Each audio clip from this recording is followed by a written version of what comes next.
So, Mr. Pogét, first of all, I want to congratulate you for the title in South Korea.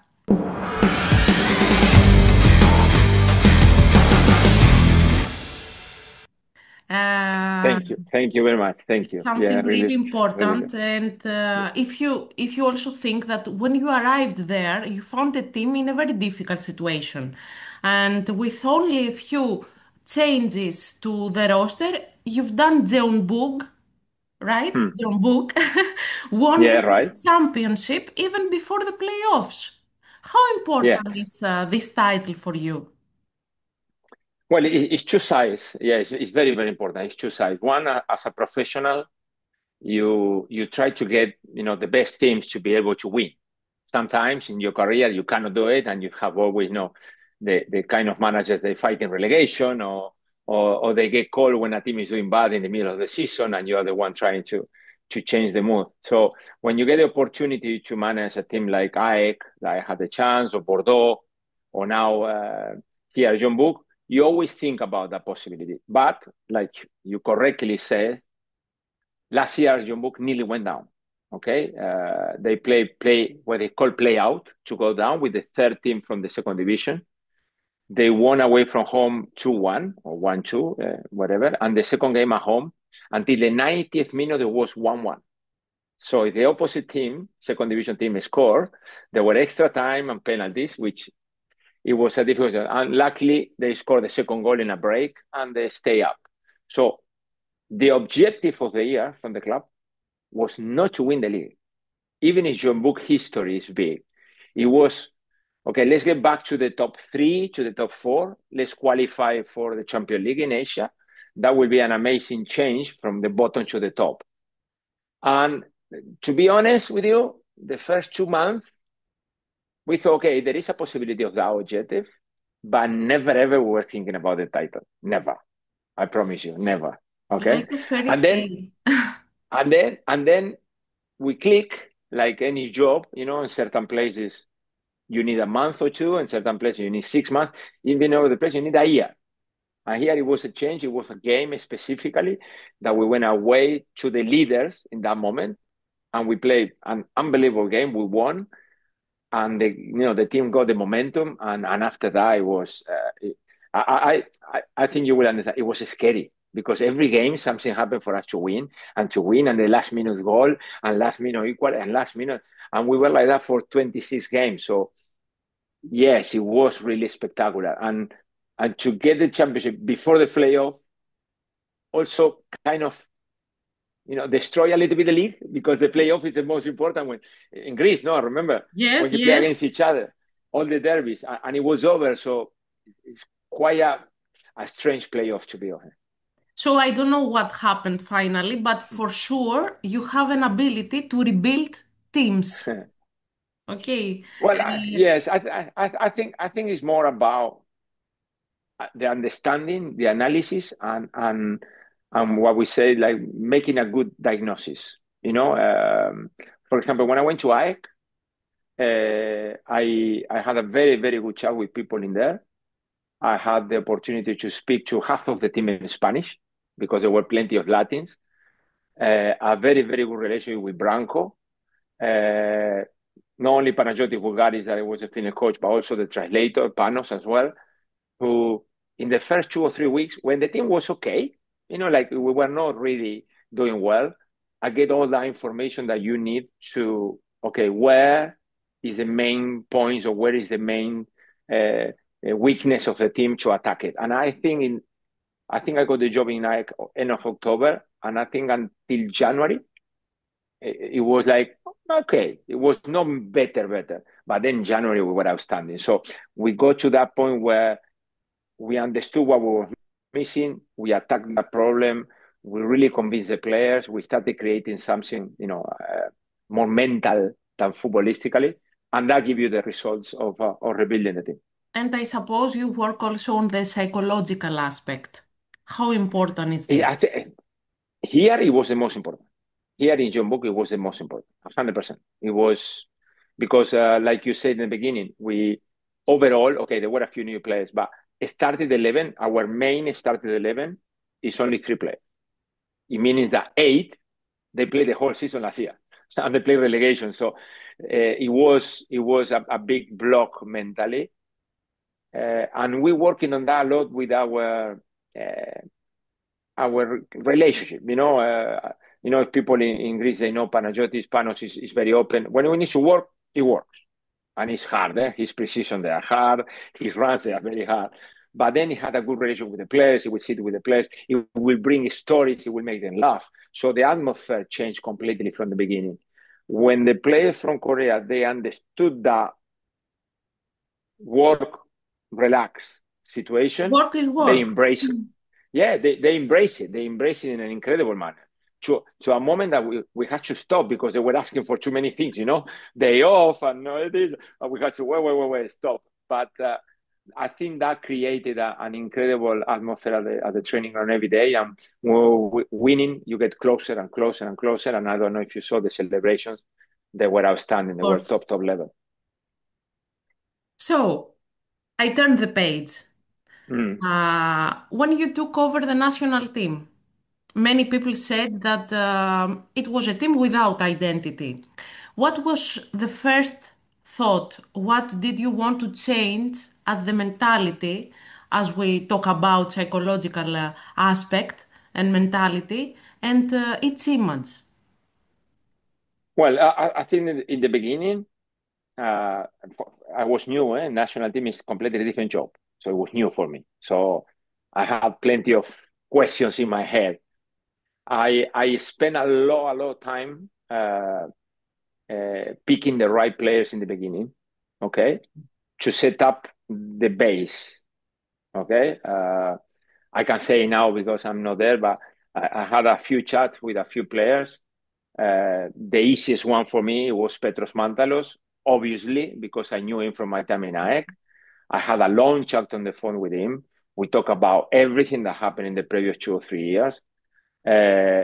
He was very honest with me. He gave me a clear image of, what was the situation in Greece, the loss of connection with the fans, the idea of playing at the Oaxaca with 7,000 people in a massive stadium, the training ground, all the situations. So I went into the first training camp in February or March, I think it was, with a clear idea of getting the base of the group, being very honest, from the first day putting some emphasis in certain things, and knowing the Greek player, because I knew the Greek player, I rapidly understood where I needed to, we say, like pinch a little bit, like really put the emphasis. But I was surprised. I had to be honest with you. The first 30 minutes in Romania, my first game, I was thinking, this is amazing. I mean, we got an incredible team. I mean, how is possible that they are not playing at that level? Like it was blowing my mind because it We was saw from the spectacular. first matches a different approach. This is true, a clear identity. But how difficult is to build a national team that you can't have constant training? No, it's right decisions picking the players. You don't pick only the best. You pick the right characteristic for the right place. I'll make you another clear example. One of the biggest issues that the whole federation had when I arrived, it was the right back position. Everybody was right back. And I started looking, I started watching, I started going to games. I remember going to, especially in Athens, watching the right backs. And I thought, I think we have 3 or 4 at that time. I like Rota for certain reasons. I like it.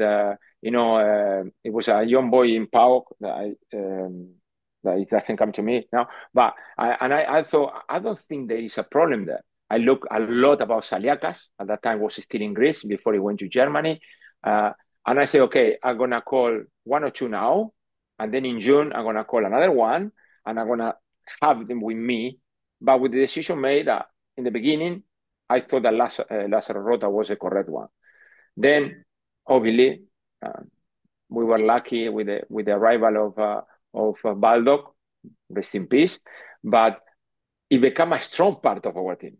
So the idea was, I think, was more like a discussion in media oh, right back, drama. And everybody started panicking. They were good right backs. It was a matter of bringing one, giving the responsibilities, the role, and use him and giving the confidence that they need.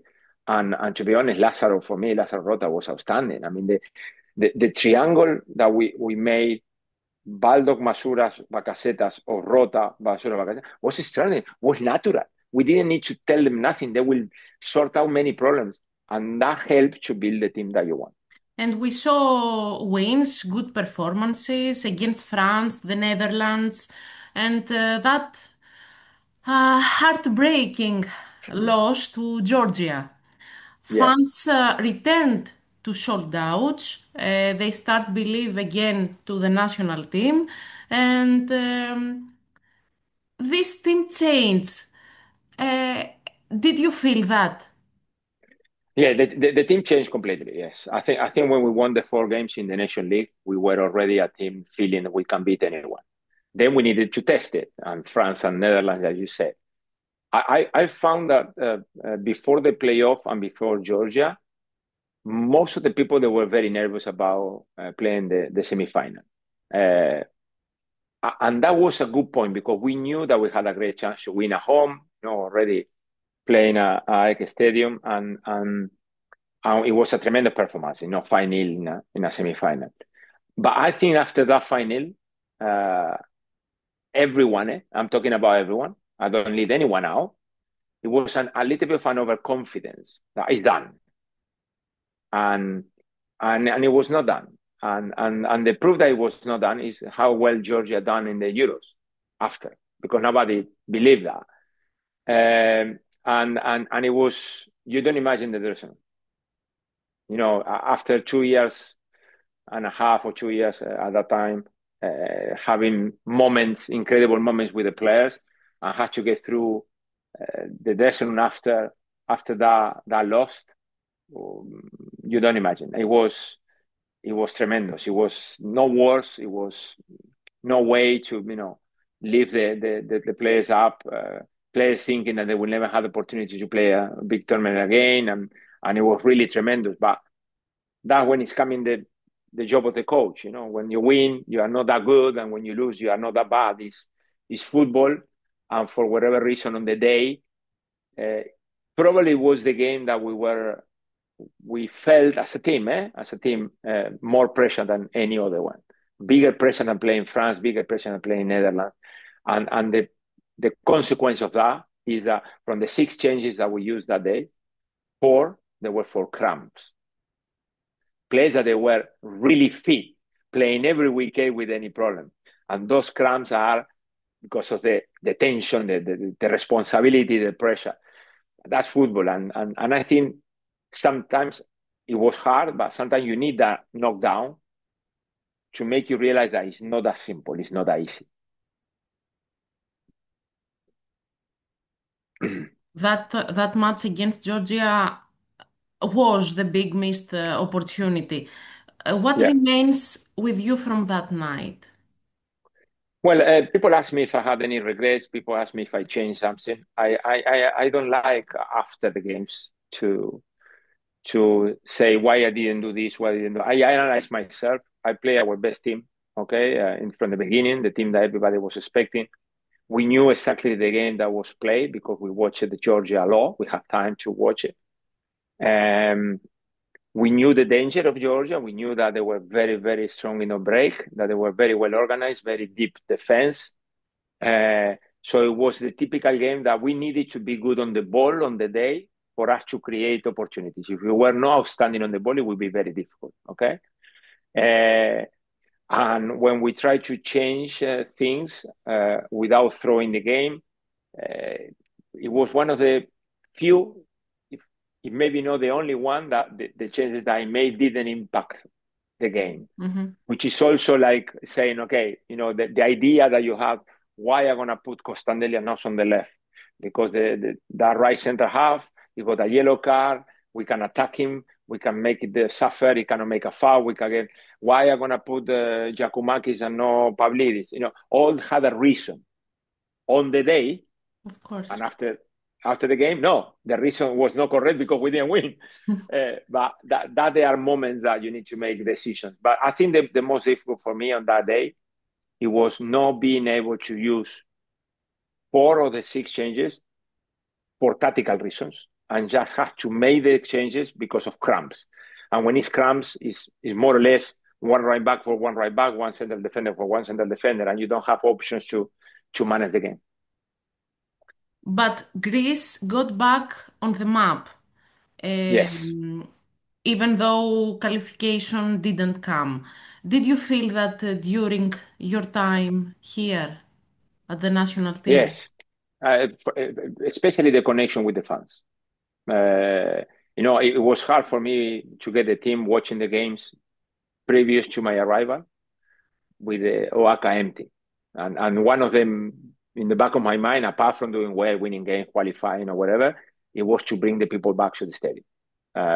And I was always asking, I remember before the games we play, how many people today? How many this? I remember one day I even got upset. Look how crazy I was that they told me sold out. Yes. Okay, AEK. But then I go out and it was empty.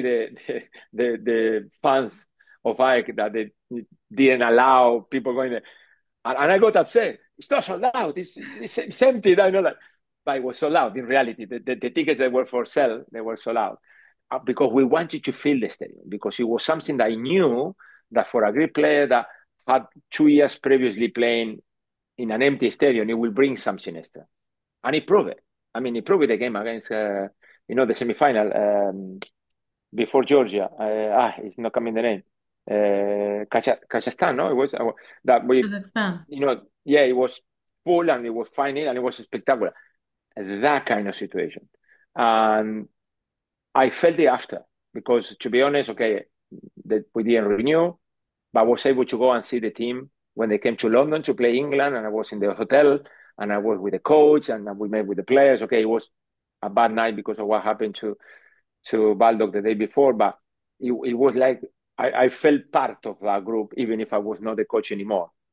And that was the last in football. Remember, you change jobs, but if you still keep in that relation with players that you didn't see every day, you saw every month, every 2 months or 3 months, 10 days.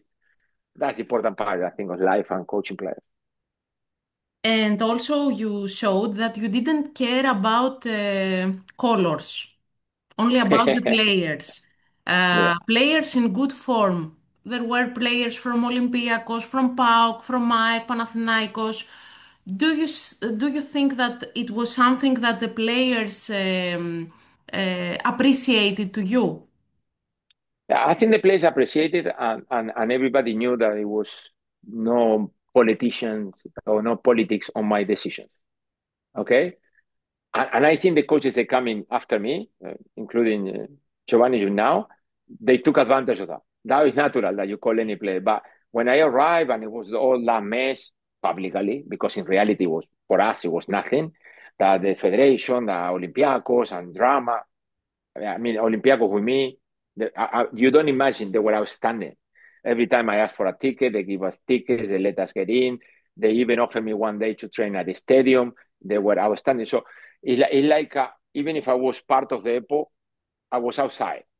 And my relation with everybody was outstanding. Okay. Also because there is a moment, I would say up to the 4th game of the Nation League, I was always ex-AEK coach. And the people in the street, the only thing they would do is say, Coach, AEK, AEK, AEK, AEK. But after those 4 games, when we won, and when people started coming in bolos, coming into the stadium, change. I became the national team coach, and it was every single fan, Olympiacos, Panathinaikos, everywhere. I remember even having a chat in an airport with an Olympiacos fan about Fortounis, but very good chat, because I was the coach of everybody. And I think that was the reaction or nice reaction of the people. They recognized me as a free person, independently of the colors. And I think that helped the togetherness that the team got because they felt it. Thank you for this. It was discussed. Then the absence of Kostas Fortounis. Yeah. You said that your door was always open if he wished to return, and he himself called you personally to inform you about his decision to retire from the national team. So, would you like to comment on that? Well, look, two or three things very quickly. Kostas is a terrific football player, no doubt. Okay, I knew him. He had a long-term injury. He couldn't play. We were waiting for him to get back to certain fitness to call him. We thought that when we played that game, I think it was Gibraltar and one friendly, it was the right opportunity to bring him. We brought him. I think Kostas to play at his best. This is my opinion, and I respect any other opinion. To play at his best, to give the best of his ability, he needs to play free. You need to release him. So to have in my team a player playing with that role, I need to work a lot with the others, okay? In terms of, covering each other, because he's going to play and finish everywhere, and we need to be adapting to his position or where he finishes or where he plays. And that, I think, me personally, I'm capable of doing now in a club. So saying this, if I was the manager of Olympiacos and I go Costa with me and I need him to play, I need to work a lot to make it easier for him to perform and make us win games. But the rest, they need to understand the role. And the national team with 3 days training is impossible. It's impossible. So the only option was to put him wide and especially left, because him coming inside with his left foot is better. But like I said to you, we were stronger on the right and we were trying to create something similar on the left, and it was not the right option. So when we were in that debate, bring him, not bring him, okay, and we were waiting until the last minute to see the availability of all the players, he called me. He kind of being super honest, sort out the problem, because he told me, I'm retiring, don't worry, coach, don't call me, don't pick me, don't. And I was, are you sure? Listen, and he was a man. He explained me the reasons. It was clear, and to be honest, that's the best you can have as a coach, a player being honest to you, the same way that I would try to be honest with them. But I have to make a kind of get together with the press to explain it, because it was like everywhere, and I remember sitting down with the press and asking, okay, questions. And nobody asked. I said, I asked myself the question. Okay, Kώστα Φορτούνης, let's talk about Φορτούνη. Because I wanted to clarify, because it was no secret. But there is a tactical approach, the understanding of the work, and then at the end, his decision of not playing anymore international. Simple. Of course. We have now two players. As you said, you still follow the national team, who play an important role in this new era, new effort. They are Zafiris and Karetsas. The process of their collapse began during Yes. your tenure at the national team. How did you discover them? Well, when after the first year, and when we started the second year, I had a very, very good understanding with especially with Kostas Konstantinidis, and we started looking worldwide for any player that was playing in a certain level with the possibility of becoming Greek or being Greek. Okay, and obviously there is certain places, Australia, Germany a lot, and we found Caretsas in now. I want people to understand, he's 17 now, I think, or 18, no, 17, 18. So when I was there, it was 15, 16. It was impossible to bring it. It was a baby. Now we knew it was there. We were already talking, especially Costas. We had I don't remember the name, but we had a great meeting in Germany with a family of a player who was playing the under 19 of Germany.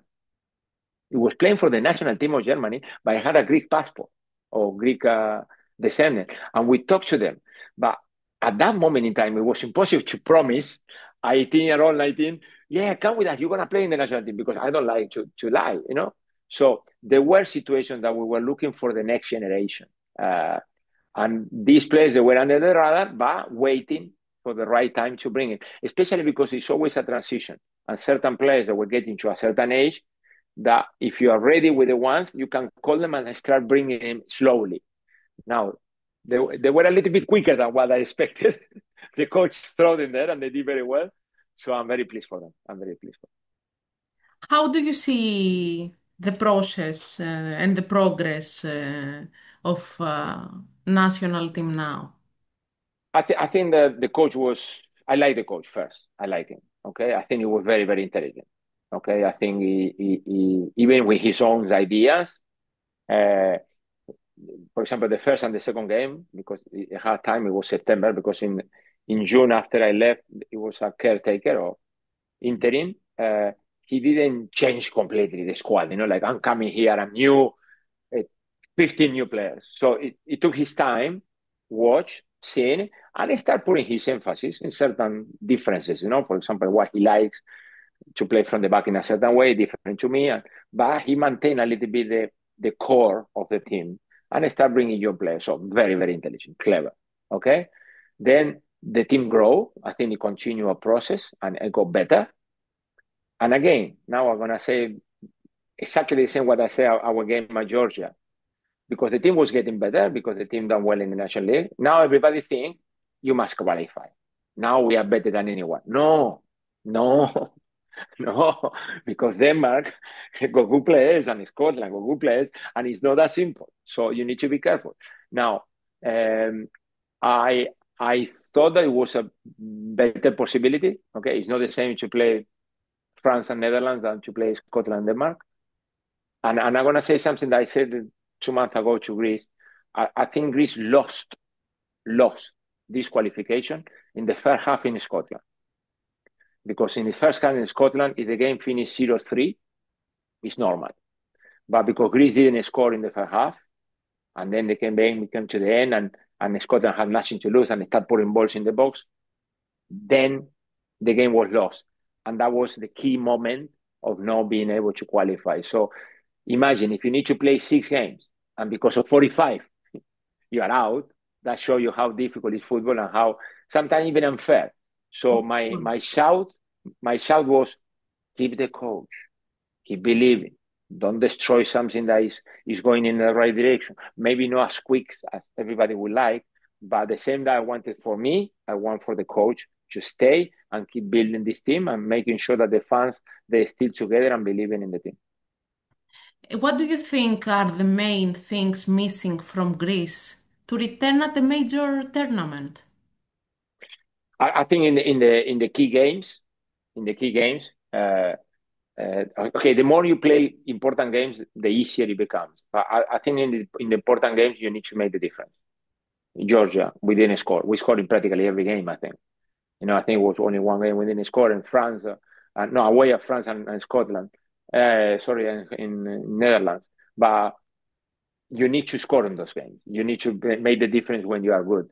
And sometimes football, for some reason it doesn't work. And also the new generation, the new kids, the new boys, they need to learn quickly from the old ones what it means to play for the national team and how important a responsibility you have to be able to make it. Sometimes you need that youth craziness that they don't feel anything and they just play and they give you another level, another freedom.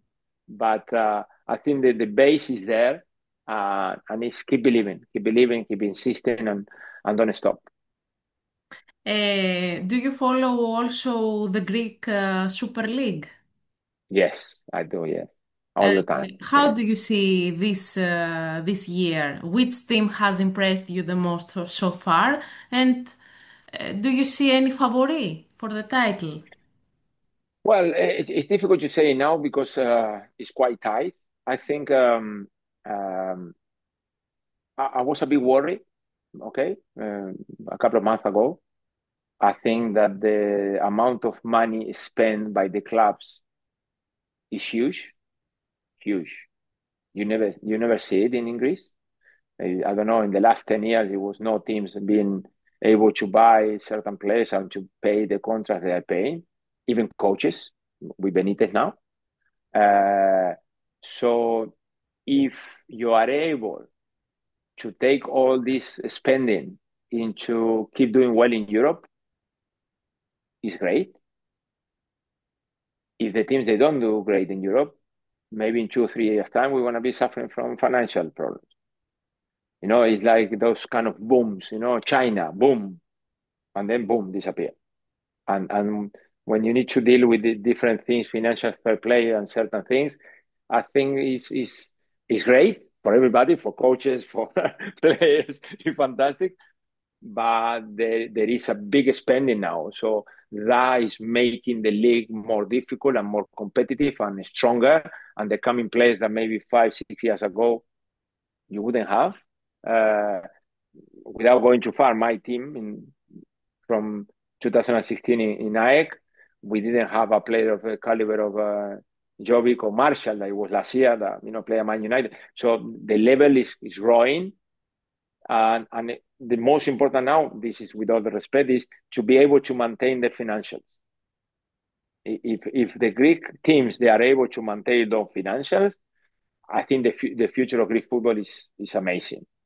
Now, how I don't know because I'm not an economist, but it scared me a little bit how big from the how big contracts they're giving away, where 3 years ago you were not able to do it. How? It's interesting.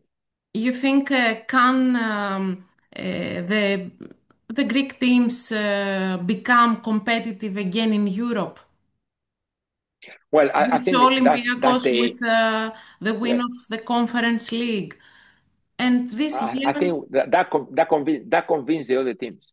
I think the Olympiacos winning the European competition made the other teams say, "Now we need to win it. Now we're going to invest. Now we're going to put there and we're going to go for the Europe." I think now the European competitions for certain teams, especially the top 4, I'm not saying it's more important, but even same important than winning the league, because that now everybody wants to win in Europe.